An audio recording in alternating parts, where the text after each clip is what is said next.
I learned that I was way more confident than I needed to be. I needed some humility, um, and that you have to really get used to getting punched in the face every single day and showing up, and like it never happened.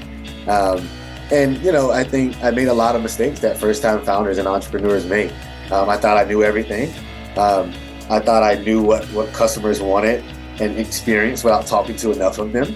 So didn't do enough customer discovery along the way. Didn't talk to enough people, the people that I wanted to solve this problem for. Um, I didn't take regulation in the law as serious as I do now, having gone to law school now. Um, all of these things I just didn't take.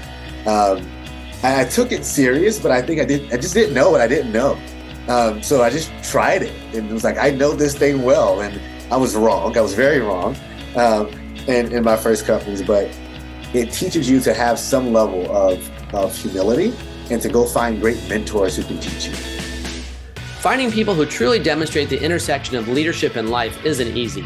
There are a lot of distractions in the world today, and we all know leaders who are definitely overrated. But if you know where to look, you'll be amazed by the number of extraordinary people in our own backyard. Here at The Practical Optimist, we're constantly scouring the landscape for innovative and down-to-earth individuals who put the good of their team and their company ahead of themselves. And today's guest is an absolute inspiration, Terrance Orr from Mach 49. Terrance hails from a small 2-traffic light town in South Carolina, and after becoming the first person in his family to graduate college, he went on to earn his law degree from Northwestern. He later turned his passion for creating companies and jobs into a lifelong mission of innovation and disruption. I'm your host, Ken Schmidt, CEO of Turning Point Executive Search and author of The Practical Optimist. And in today's discussion, Terrance will talk about where AI will eventually take us, the importance of storytelling when raising money for a startup, and why customer insights are the currency for innovation. I can't wait for you to experience my conversation as we listen to Terrance Orr, the builder capitalist and venture builder, as he takes us to the intersection of leadership and life.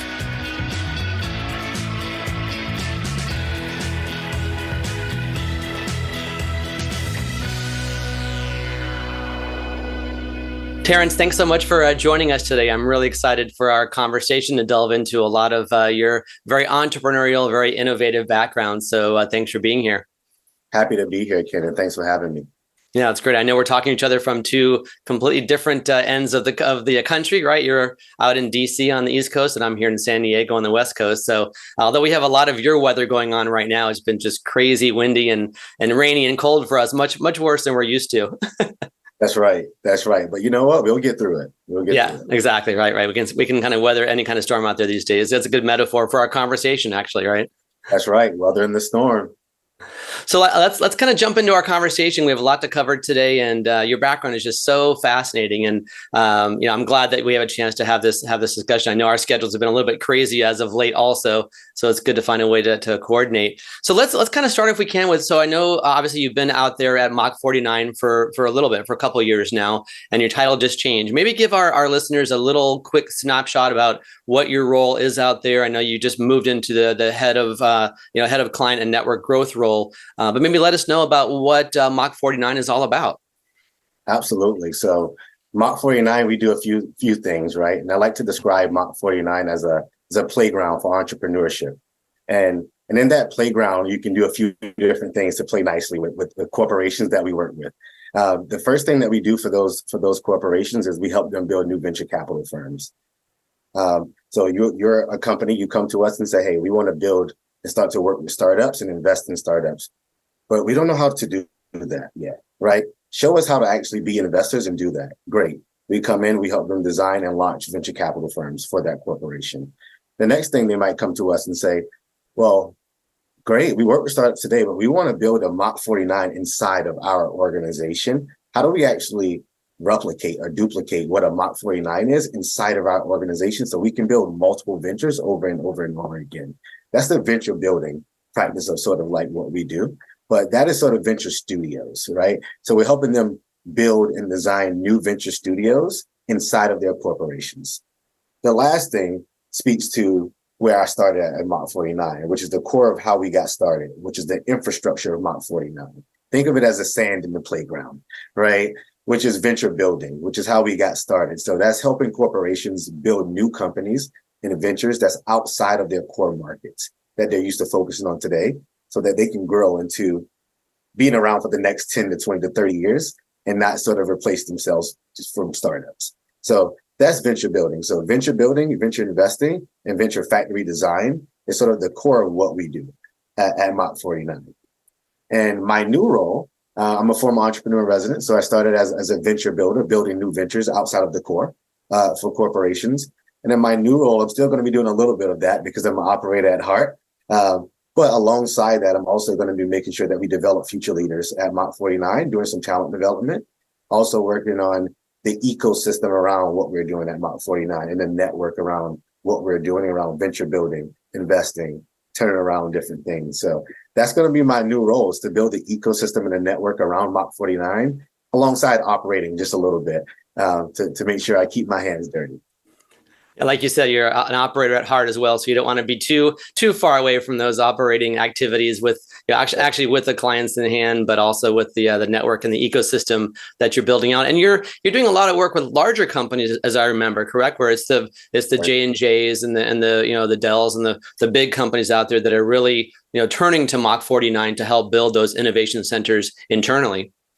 Absolutely, it's usually sort of the Fortune 1000, the sort of the big hairy companies. Sometimes they're legacy companies, and sometimes the world see these companies as unsexy. We see these companies as unsexy people with assets, customers, distribution, and access to markets that startups can't reach today. And my goodness, if we can take some of those assets and teach them how to build new companies and ventures from their core to extend themselves into different markets, then that's what we're excited about doing, and we love to do for those large corporations.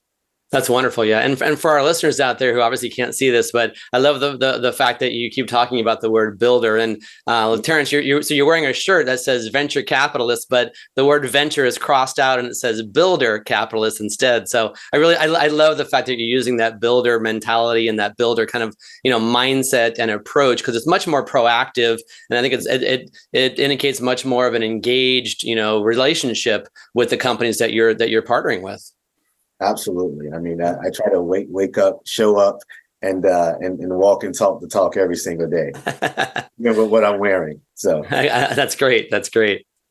Well, let's talk about kind of where that innovative, builder mentality comes from. So I know you grew up in the South, which has been growing over the last few years in terms of being a more of an innovative center. There's a lot of folks that have moved to the likes of Nashville and Louisville and Memphis and other parts of the South, Atlanta as well, where maybe in 10 years ago they were not really seen as being big innovative centers. So tell us about kind of your experience growing up, in the South and kind of how that helped to shape you today.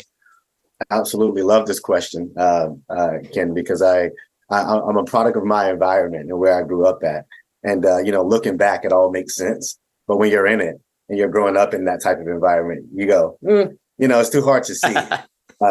So, as you mentioned, I grew up in the South. I grew up in the low country is what I like to describe it, of South Carolina, and a small town called Barneville, South Carolina. So 2 stoplights, a lot of dirt roads, not many colleges and universities, and entrepreneurs and big logos of companies that you can drive by every single day, like some of my friends who grew up in the Valley in bigger cities than where I grew up at. And I bring that up because, you really have to have a very unique passion and desire and persistence to get out of, that sort of world to get into the world that you desire to be in. And what I mean by that is I'm a first generation college student and graduate. And in my household, I didn't grow up in a household full of entrepreneurs. My mother spent her entire career in healthcare. My dad spent 40 years working in a factory, right? And so I didn't come from sort of a background of entrepreneurs, but what I did have was great mentors and sponsors growing up, right? I was my neighborhood's tech support growing up. I sold clothes, I sold shoes, I did everything under the sun. So I had the spirit of know how to sell the vision and win the sale and create things that you can sell to people for more money. So I had that piece of me growing up in the South, and you have nothing else to do but to actually do that when you grew up in a place with not a lot to do. There's no malls, there's no the other stuff that you see in cities. So You're working hard and you're trying to find a way to create something out of nothing. And I think that mindset is something that followed me as an adult. And when I did go off to college and law school and do some other good things, that builder mindset of you have to make something out of nothing. You have to be persistent, right? You have to go out and chase the thing. You have to be able to see something beyond what you've actually been exposed to. And those are all things that great entrepreneurs can do, right? They see things, a lot quicker than other people, right? They have to be persistent. They need to get people to buy into their vision, right? They need to be able to see something, a problem, and to figure out a way to monetize and build a business around that, right? So I think all of those things in my upbringing from the South is something that translated over to my professional life in a very unique way. I love that. Well, I think it's like you're kind of the Damon John of the South, right? He always talks about how coming out of the inner city parts of New York, I can't remember if it's Queens or the Bronx, I think Queens, but same kind of thing where he said there was not much else to do around there.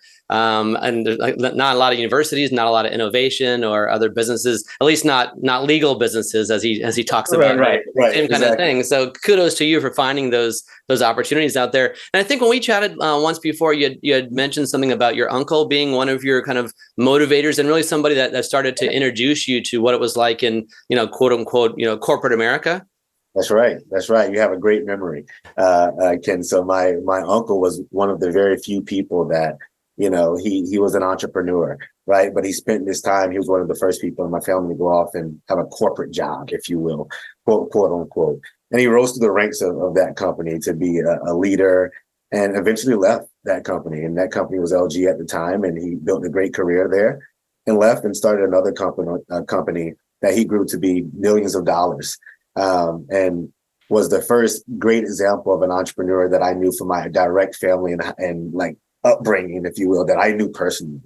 And, he was one of the people to mentor me and coach me along the way to say, if you think I'm doing great things, you're going to do things well beyond this.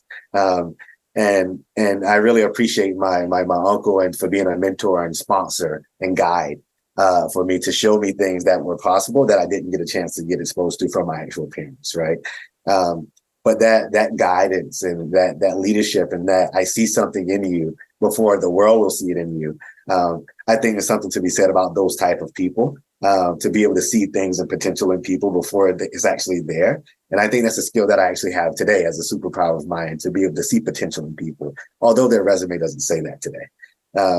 And I think that mentorship and that leadership is what got me to where I'm at today, to start thinking about, I went into corporate America as my first path and journey.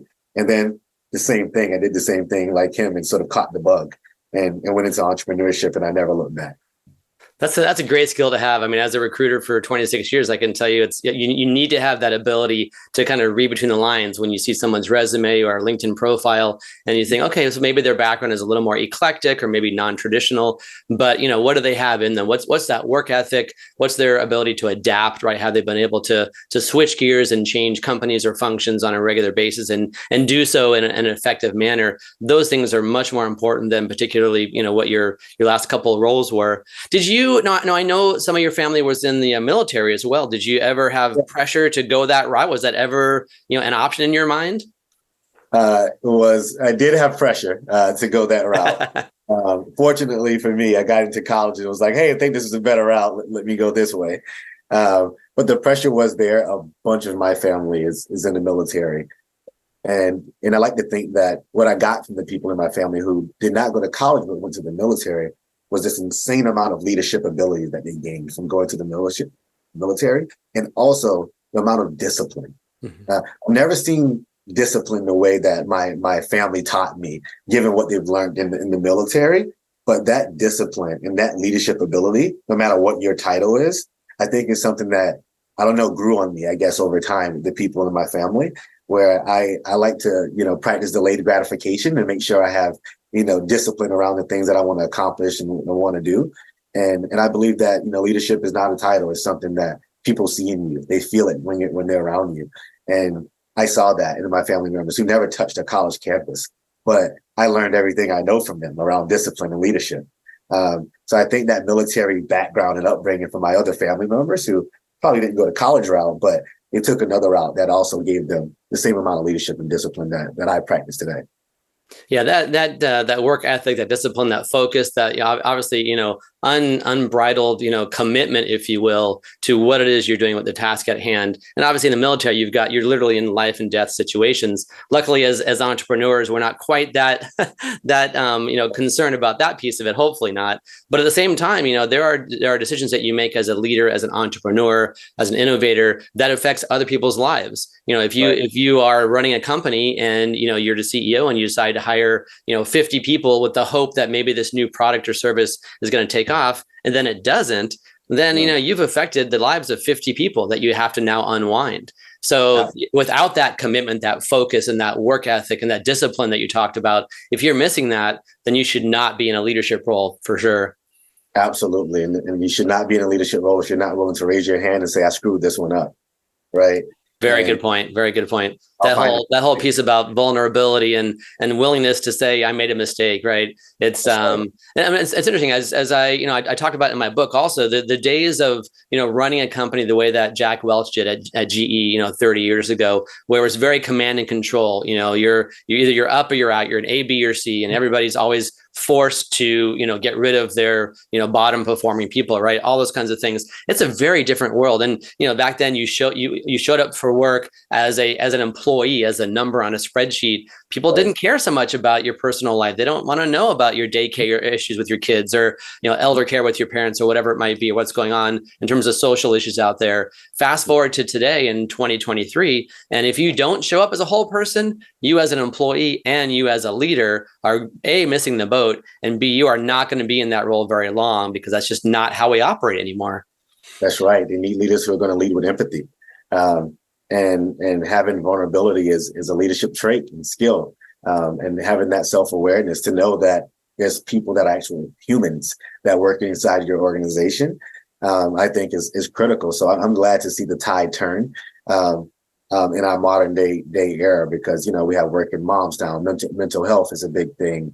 There's a lot there, and corporations and companies are starting to lean in. They're thinking about the future of work, because they know their best people won't be around in environments like this if they don't do something.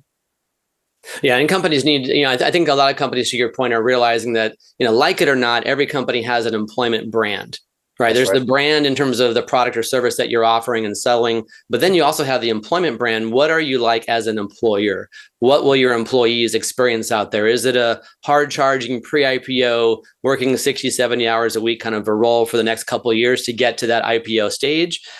Is it more of a lifestyle company where people are working more part-time, but everybody's loving what they do? Is it something in between? And none of them are right or wrong. It's just owning that brand and realizing that you have that brand, and making sure that when you're hiring somebody, you're bringing somebody in that is aligned with that brand also. So we all have that way of, operating, if you will. And that's, one of the reasons that we actually use the Practical Optimist as the title for this podcast is that, that's kind of my brand, right? It's kind of who I am. I own that, right or wrong, good or bad. Some days it's great. Other days it's like, I wish I could change some aspects of my personality, but it is what it is. But I get the practical side, the more analytical, the more linear thinking side from my mom, who was a brilliant woman, but also was more down to earth, if you will. And my dad was more the visionary, the optimist, let's say yes and figure out how to do it, later on kind of thing. So those two words blended together help me as a leader also. So I'm curious, how would you describe your own personal brand,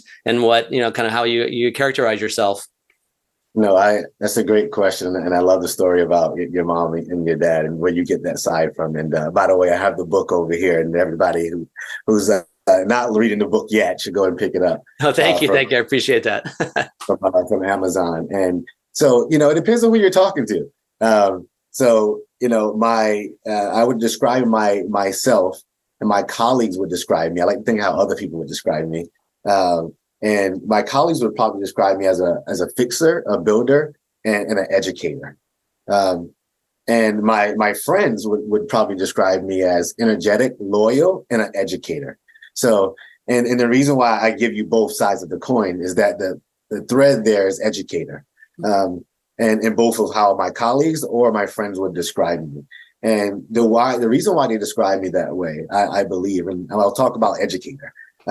is because in most of the things that I do, I'm always looking to inspire, to motivate, to encourage, and to coach. Not to tell people what to do, but to coach and to help them get there and to see that full potential that we talked about earlier, and seeing things in people. And I think that the people that I'm usually talking to about these things, they feel like I'm coaching them, that I'm educating them on something that they haven't had exposure to thus far. But because I understand what exposure can give you when you have it, from my uncle who gave it to me, and from sponsors and mentors who gave it to me, I also want to be that educator for people. And I see that throughout sort of the thread of my sort of bringing up and coming up in the world of startups and corporate, of I have this desire to want to train, to coach, to educate and inspire people, so that they can see themselves in that type of a position later on in the future. So that's how my friends would describe me, and that's how my colleagues would describe me. But I think the common thread there is that they would call me an educator at heart. That's a fantastic brand to have. Let me tell you, I think a lot of people would be very pleased, very happy to have, their friends and colleagues, refer to them and think of them in that way. It's the word that I use for myself sometimes, aside from practical optimist, is also kind of inspirational. That's kind of my dream, my goal. If I can come away from this career, this life, having inspired someone to do something, no matter what that may have been, right? But whether it's as a father, as a spouse, as a son, whatever it may be, or whatever it might be out there, inspiring people, right? Giving them the sense that, hey, I could probably do this. If they look at me and say, okay, great, Ken get and started this business and didn't really have much going on in the beginning, but it worked out for him. He's 100% remote. That worked out for him, right? So it's just examples of how you can do things that might inspire somebody to try to do the same when maybe they all they saw were roadblocks before that, and now they see a path to success. Absolutely. And very important to me that I inspire. I'm the only guy in my family. I didn't bring that up all this. I have all sisters. Oh, okay. Gotcha. Wow. So very important to me that I inspire them to believe that they can do anything that I can do in the world, and that there's no blockers. There's no limits to what you can do. If your brother can do it, you can do it too. And I also think where I went to college, I went to a historically Black college and university for undergrad. And oftentimes you want to inspire the students that are walking across the campus who probably didn't have anybody in their life to give them that exposure out of the gate. But, they can see somebody who they went to school with, or who their kids know, or X, Y, and Z, and go, it's definitely possible because I saw Terrance do it. And I think that is the inspirational piece that I really love to carry around with me. And I think that's why we get along so naturally, Ken, because we both love to inspire. Exactly. Right. Well, I know I've just been talking to you over the last, year or so since we first met. There are so many things I'm like, oh, that was really interesting that Terrance did this or said that or went about it this way. And I just love that. And that's probably the thing I like the most about being in the recruiting business, honestly, is I get a chance to meet so many really interesting people that are very innovative, that are very progressive, that do things in different ways. And it makes you realize that there's not just one way to lead. There's not one way to build or run a company. There's a gazillion different options out there. And you may all arrive at the same destination, but from a different perspective and different way, but doing it in a way that is true and aligned with who you are. The companies that say, we want to be the next Google or the next Amazon or the next whatever, you'll say, well, that's important and that's relevant for Google or for Amazon, but it doesn't mean it's right for you and your team. Right. It's a very different path. You can be like them in some ways, but really you need to blaze your own trail. You need to really kind of build your own pathway to getting to that end result. That's right. I love the concept of we can be going to the same destination, right, and take different paths to get there, and everybody's path is not going to be the same. So I love to tell the people that I coach and mentor is that it's okay to take the long way home sometimes, right? As long as you know directionally where you're going and where you want to see yourself. It might not be the path that your mentor took or your sponsor took. It's okay to go the other route and go across the street and then go across the bridge this time and still make it home. So I love to tell people it's okay to take a long way home sometimes to get to the destination that they're trying to go. I love that. Yeah. Even though your GPS, your life GPS or actually driving GPS might give you the most efficient route, you might be missing out on a lot of other things that you wouldn't otherwise get exposed to if you went over the bridge instead, right? Or maybe it was an extra 5 miles, but you saw something different that inspired you or that changed that. So let's talk about that. So in terms of you, kind of your path, right? So you, as you said, you went to a historically Black college, you went to Northwestern. What what inspired you to choose that school, and how was that experience as you started to get exposed to other entrepreneurs around you when you didn't have all that much, around you growing up in the South? Yeah, no, that really good question. So I went to Claflin University for undergrad and in a small town in South Carolina, and then somehow ended up at Northwestern Law School later on in life. And how I got there and the difference that I saw was that I didn't have those examples, those shining examples that I said growing up in the South. When I got to Northwestern, I had a million examples. I had a million examples of people who had built companies, right? Who had dropped out of Northwestern to build companies and sold those companies for millions of dollars and were probably 20 years younger than the professors who taught them. And now they were coming back to be speakers and donating to the university, right? So I had seen many examples of people that took something out of their head, found a pain point that the world was facing and built a company around it. And I saw many of people who found ways to create jobs and not just go get a job, right? And I think that's a massive mindset shift, right? Whereas it's very interesting that when people go to college, they teach you to go find a good job afterwards and so on and so forth. At least that's the mindset I had sort of coming out of undergrad and what I was being taught. It was a very different mindset, right? Out of, grad school, right? And in Northwestern, you don't have to go and find a job. You can go create them as well, right? For people, you can go build jobs for people. And that mindset shift, just really lit a fire under me. And I just started to build things, right? And I started to build things. The first couple of things didn't work out, but eventually I struck gold, and it put me on the path that I'm on today. And I think that exposure and that access of the people that I had access to at Northwestern versus that I had in undergrad was also wildly different. And all of a sudden I get to walk around the hallways of Northwestern Law and the governor is there too, right? Wow. And whoever is there, and that's a normal day, right? That's not like a special day. So I think those things are different, and that exposure and that access from, my undergrad and going to Northwestern for grad school is a striking difference.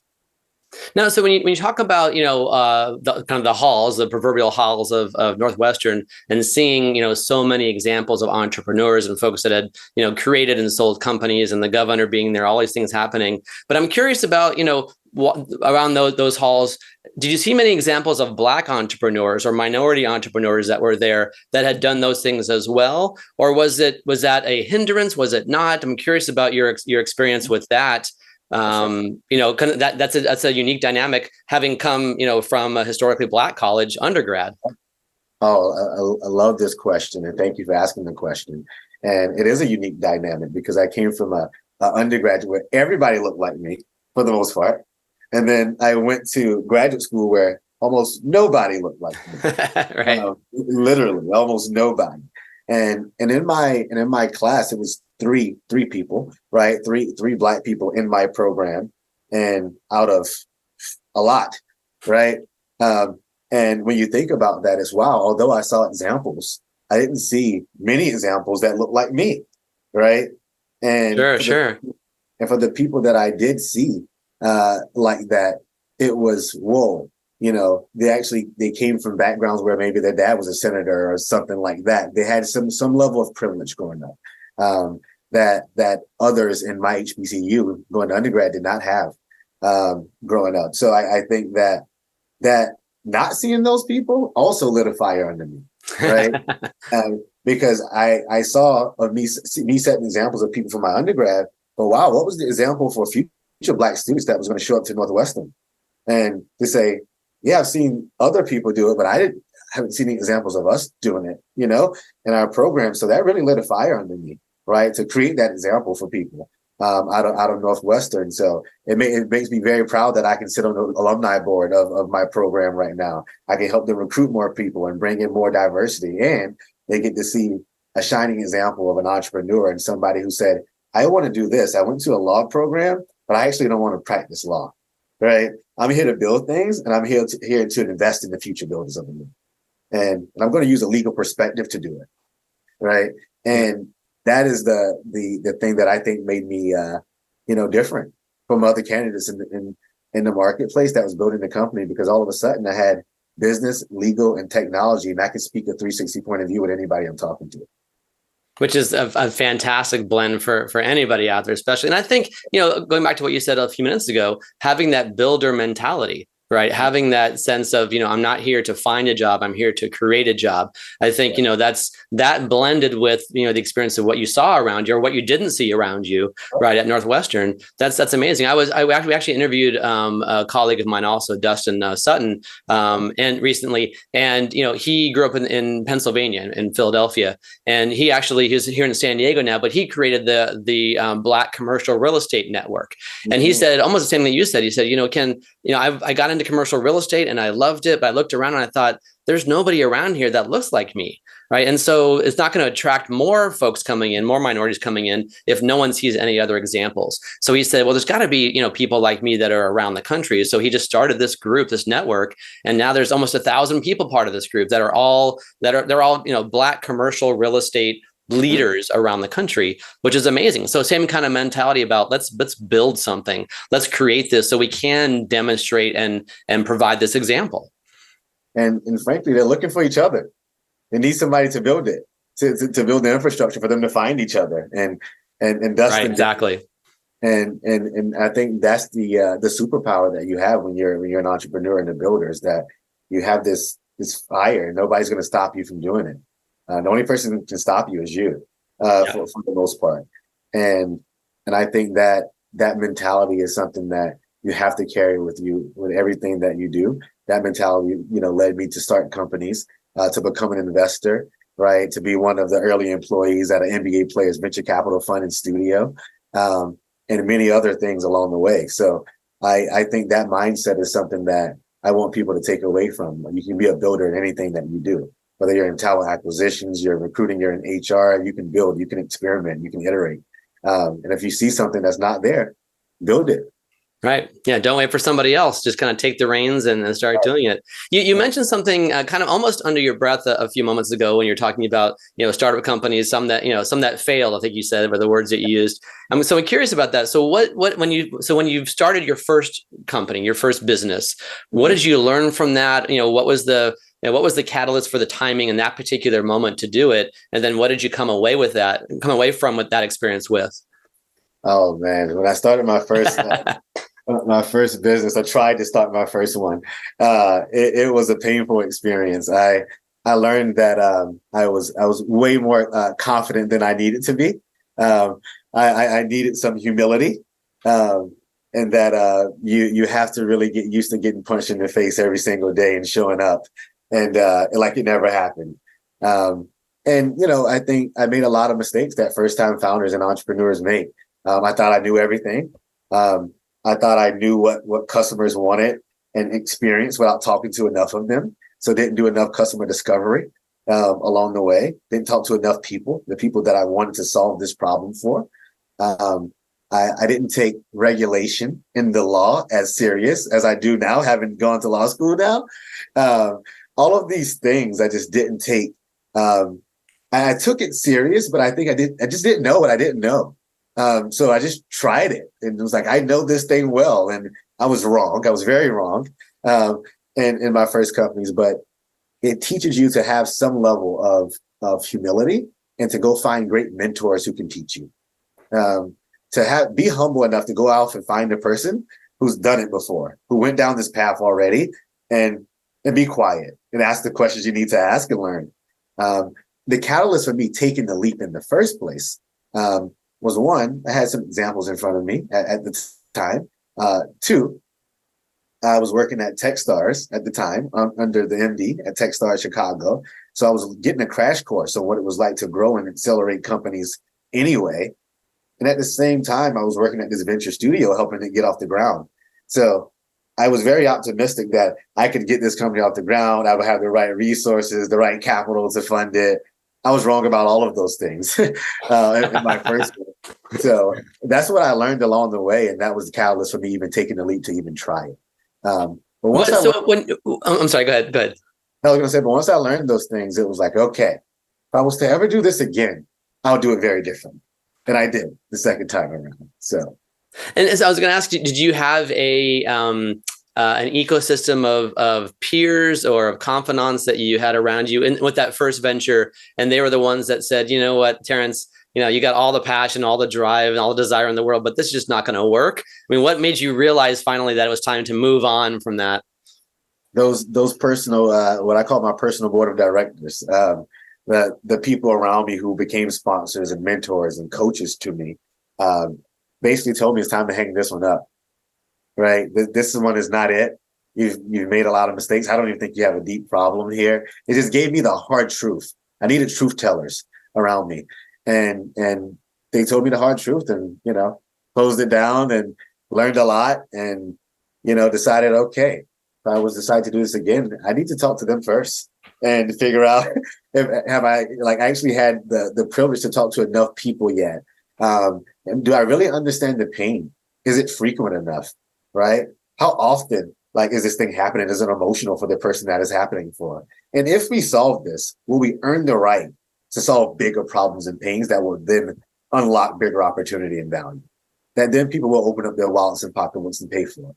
And that's what I was interested in as an entrepreneur. The second time around, I was better at that, but I wanted to find real customer problems, and I cared less about the money that I was going to make if I was successful and all the stuff that first time founders think about. I thought this time deeply about the problem. No solutions, no nothing. Understand the problem deeply, and if you understand it deeper than anybody else, you can build a business around it.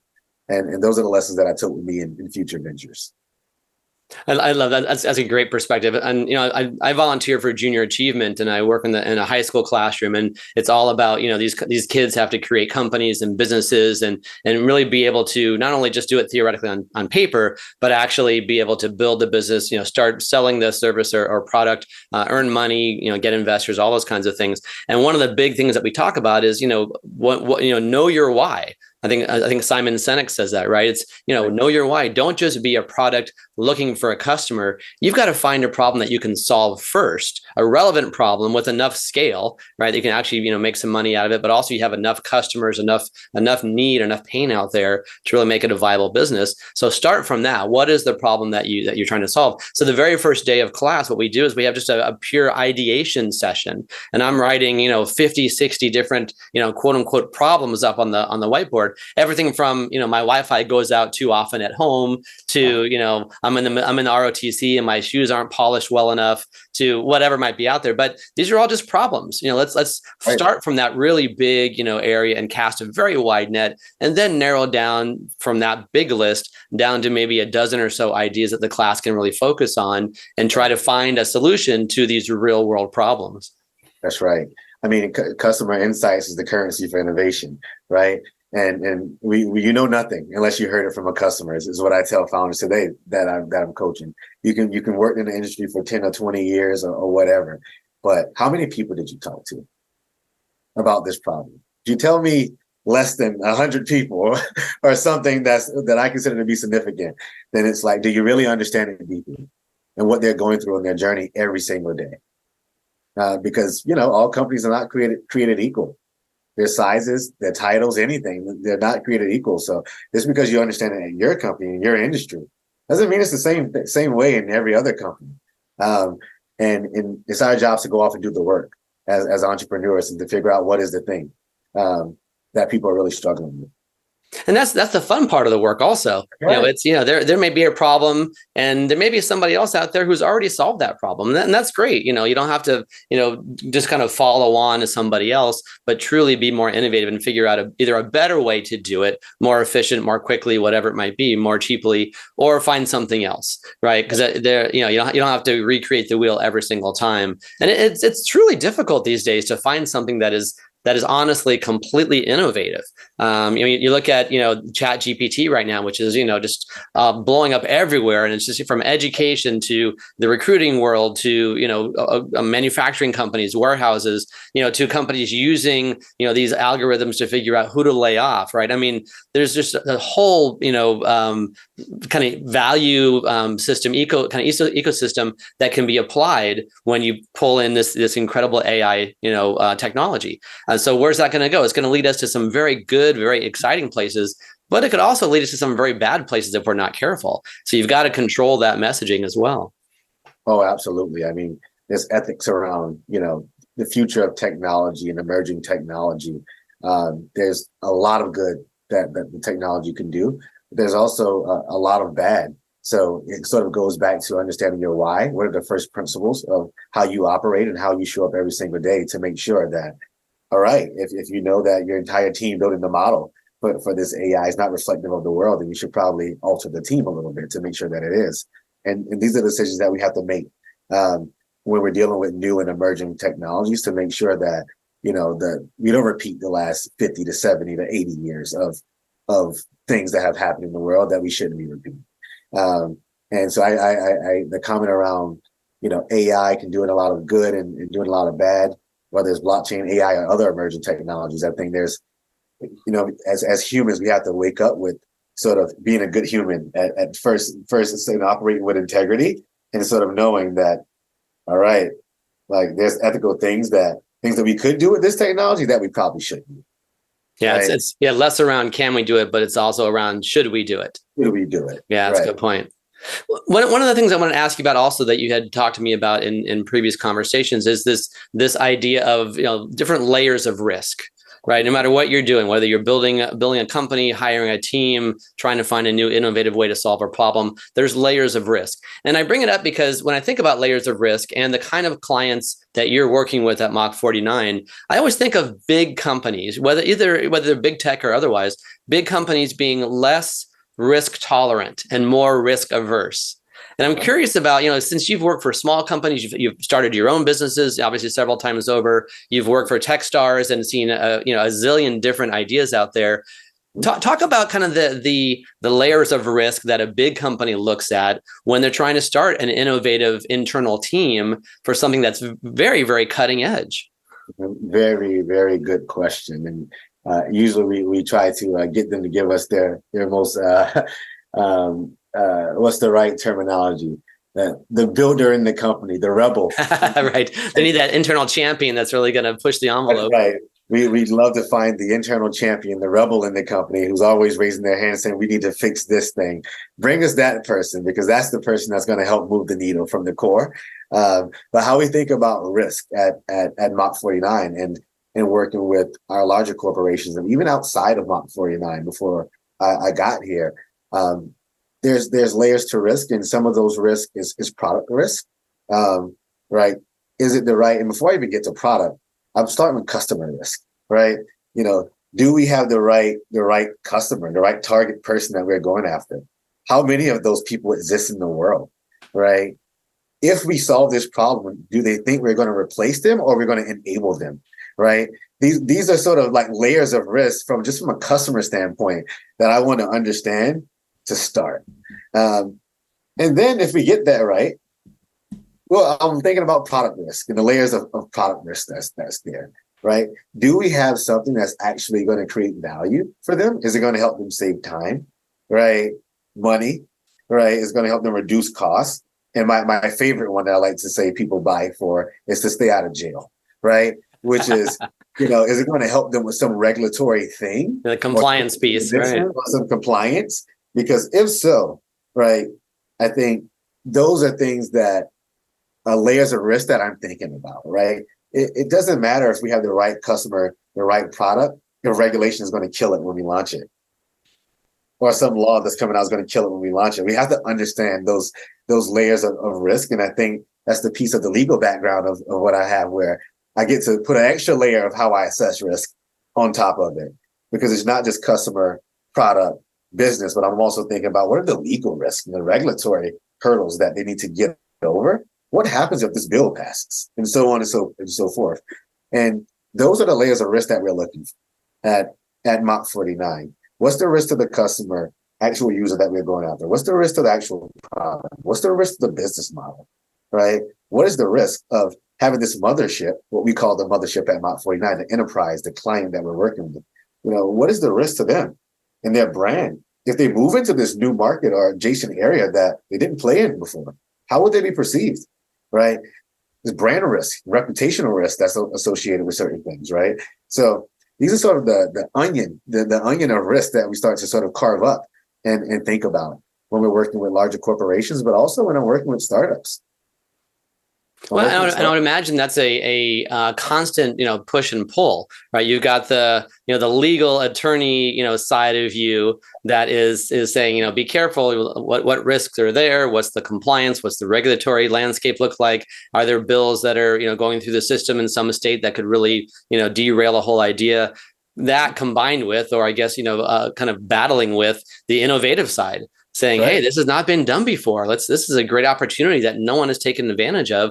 We have, we have the ability, the product knowledge, if you will, the engineering expertise to do this, but we could also potentially have first mover, opportunity, if you will, and an advantage if we do this right. So that constant kind of push and pull between the compliance side and the innovative side must be an interesting battle. It's hard. It's very hard. But, you learn trade-offs, right? When you're a good product manager, you've been trained in the law. You learn good trade-offs of risk, right? What is something that's going to make or break? Is it going to shut the company down, or is it we need to change something about how we do this thing to make it more compliant? Yeah, are we really betting the farm on this, or are we taking some measured risk? Yeah, exactly. So if the calculated risk that we're looking at, if the reward is way bigger than the risk. Mm-hmm. That we're taking, and we won't go to jail for it or have any reputational damage because of it, then that's the builder side of me. Let's run, right? Yeah. Let's go and let's go do it. Because if we get it right, we're going to create a whole new market and category for other businesses to be built on what we're building. But if we get it wrong, we're going to be very wrong. So I love to tell people when I'm wrong, I've been wrong before, but when I'm right, I'm very right. As long as you're right more, well, I guess not even necessarily right. As long as you learn from the areas of situations when you were wrong, so the next one that comes along, you make a better decision. That's the most important thing. I mean, I know for me also, I've learned so much from the things that I didn't do right, the mistakes that I've made, the folks that I've said yes to, I should have said no to, or the employees that I held on to too long that I should have let go a little bit earlier, a little sooner, for their sake and for the sake of the business, right? Those are mistakes that you make, and hopefully you don't make them too often or too frequently. But I learned a lot from that, and it helped me become a better leader in the long run for me and my current team as well. There's massive mistakes there's ripple effects to hiring the wrong talent or keeping the wrong person around too long. And it's no knock to the person. It's for the sake of the business and growing it effectively. And if you can help them find something else that they can lean into their strengths, then great. I'd rather do that. Right. Yeah. And so on and so forth. So. But in terms of the mentorship that you provide, and I know obviously on a more formal basis to some of your clients, but also with the different volunteer work that you do, I'm curious, are there because I would think that entrepreneurs that are looking for either formal or informal mentorship or guidance are probably asking you questions around product development and customer facing things. Are there areas of development that young entrepreneurs or earlier entrepreneurs don't ask enough about, where you're like, God, no one's asking me this question, but they really need to know this, how to run a business or financials or whatever it might be. I'm curious about your experience there. I'm always shocked when I don't get more questions around storytelling. Interesting. The intersection of story, there's a direct link and correlation between how well you tell great stories and fundraising. I've literally met founders with the exact same business idea. The one got a lot of funding and the other one did not. The only difference was the story, right? And I'm always a little bit surprised when people don't say, is the story resonating with you, right?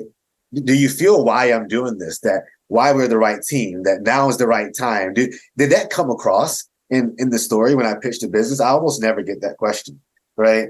But I always get questions around, am I asking for the right amount of money?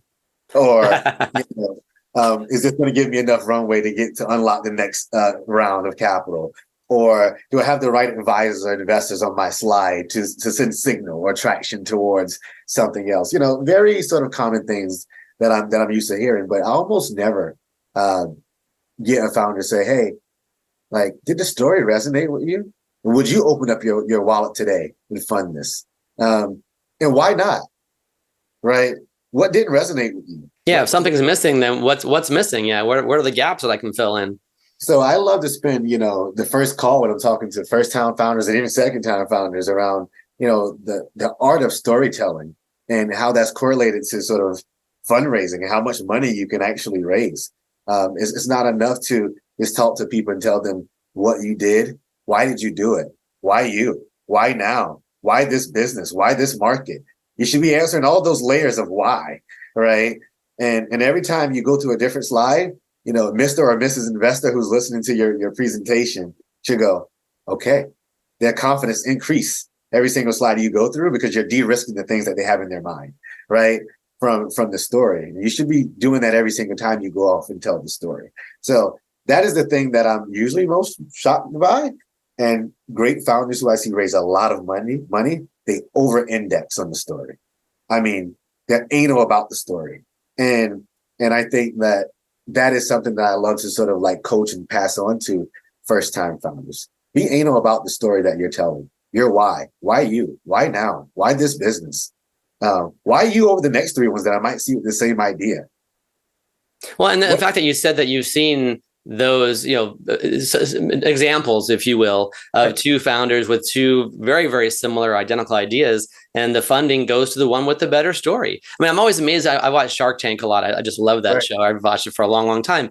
And you see folks, in the earlier seasons, it's one thing. They didn't really have a lot to go off of. It was still very early on. So they had maybe a little more of an excuse. But when you see, those founders come into the Shark Tank, as they call it, right? They come in the Shark Tank and it's season 12, 13 or whatever, and they don't have their story buttoned up. You're thinking, where have you been? Have you not learned anything from the previous 12 years of this show being on to see, the founders that get money, have their story buttoned up. They know their financials. They've got a great story to tell, but they also know the financials behind it. So, I mean, with all of the wealth of information and access to information out there for everybody, really people don't have an excuse to not to be more effective and more compelling in their pitch. It just always floors me. It's a shocker. I'm always shocked. And because once I teach them storytelling, then I teach them how do you storytell with numbers, right? Because now they need to speak the language of the people across from you, right? But now you have the story down. Now let me teach you how to tell the story with data and numbers and the financials, so they'll know you're serious about control and burn and so on and so forth. Yeah.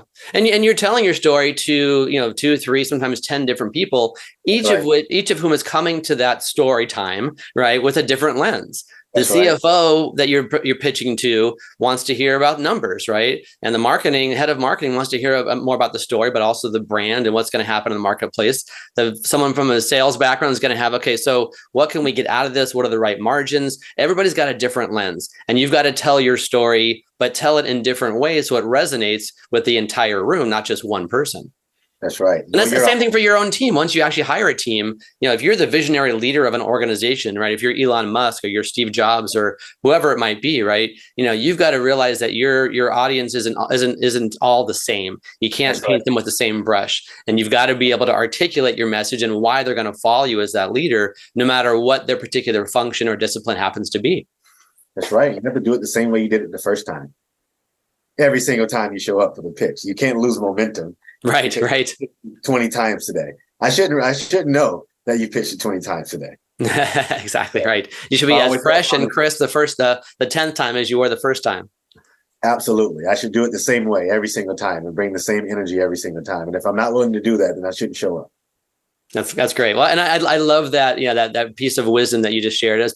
Speaking of, your how you describe yourself as being that educator, that's a great example. I mean, you're already educating folks that are going to listen to this about, hey, make sure you've got your story buttoned up. It's about the financials, but it's really about the story. And if you can't articulate that in a clear and concise and exciting manner, then it's time to go back to the drawing board. I don't care how good your tech is. If you can't tell me why, I don't care. Right. Exactly. Right. There's nothing behind it. There's no substance behind it. That's right. What we call an empty suit, where there's no substance behind the thing. And it could be magic, but I don't know because the story wasn't articulated to me in a way that tells me that it's magic. Yeah, exactly. So Terrance, I know I need to wrap up here. Also, I want to be respectful of your time too. But if people want to get a hold of you, I'm sure there's entrepreneurs or entrepreneurs to be that are listening to this right now. If they want to reach out and get a hold of you, what's the best way for them to do that? So the best way for people to reach out to me is LinkedIn. I'm pretty active on LinkedIn. Once we connect on LinkedIn, it's best to probably send me sort of a direct message via email, or you can connect with me on Twitter at Terrance_Orr.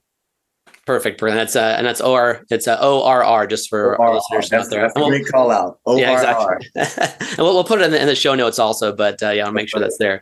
But well, it's great. So thank you for the great discussion today. I've learned a lot, as I always do whenever we have a conversation. And like you said, we're very much aligned in terms of our mindset and how we operate and that whole builder mentality. So I got to figure out where you got your T-shirt from. I'm going to get one for myself too. I love it. That's right. I've had like a million people asking me about this T-shirt, so I need to put in a bulk order for everything. Exactly. Right. Well, thanks, Terrance. It's been a great conversation. I really appreciate your time. All right. Well, take care, Karen.